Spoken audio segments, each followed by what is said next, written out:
Hey, my name is Noah Ward, and these are my plans for after high school. So, where the heck am I gonna go? Well, I think I'm gonna stay here in the land of the free, because I love America and I love freedom. And to be honest, I like it here in Idaho, where I live. Um, Idaho's a pretty nice place. I love it here. Um, because it's dry. I really do not like humid places. The cost of living in Idaho, it's not terrible, but it's not like amazing either. But it's I think it's manageable for myself, especially with the kind of career I'm going on. But I'll get to that later. Um, yeah. As for region of Idaho, I might stay in the south, which is where I've been living for some time, or I'll go up north. That'll work too. I think the north is more appealing because it's, as it says by the bullet point right there, I prefer dry and cold places. Northern Idaho, it's going to be colder.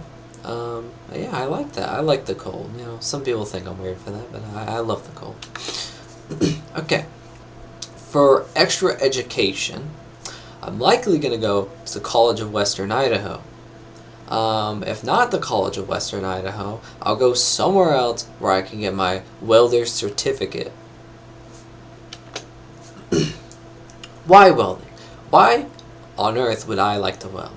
Well, personally, I really enjoy welding. It's relaxing in its own right, and I really like that.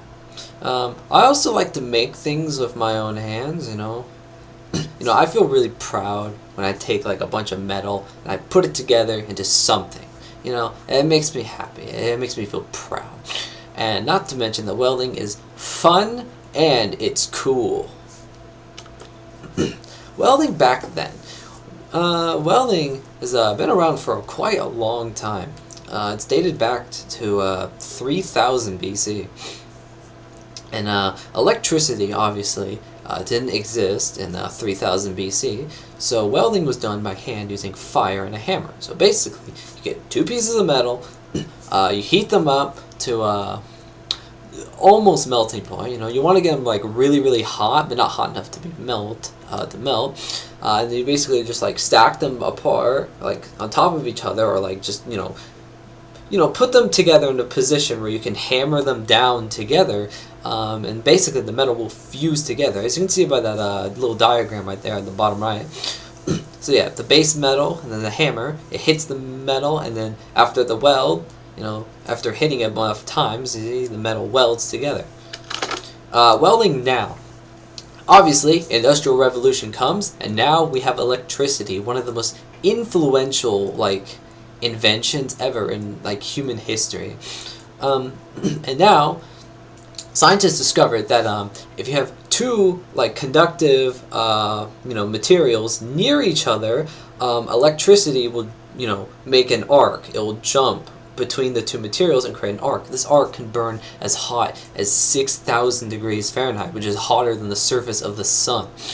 And eventually, someone came up with the idea of, why not use that to, melt stuff? And then it's like, oh, if we can melt stuff, then we can weld metal together with use of electricity.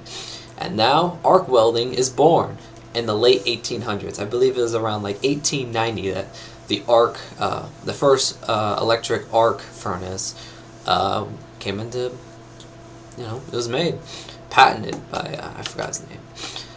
Some interesting develops in the modern welding industry is that welding robots and welding VR/augmented reality.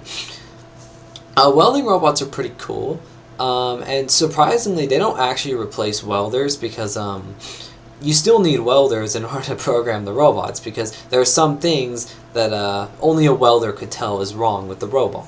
And then the welding VR/augmented reality is kind of weird.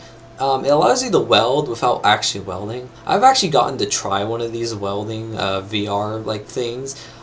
It's kind of weird. I think it would be useful more for someone who's never welded in their life, rather someone like me who has. I've had some experience under the hood welding, so I don't think it was really that helpful for me. What's the benefits? Welders make decent salaries, averaging around $21 an hour in Idaho, which is pretty It's not bad, not bad at all. And I can also build stuff for myself. Like, let's say I want a new chair or like a new stool in my garage. Well, I can just make one. And I can also repair things. See, why would I pay, a bunch of money to repair something if I can repair it myself? The end. Thank you for coming to my TED Talk.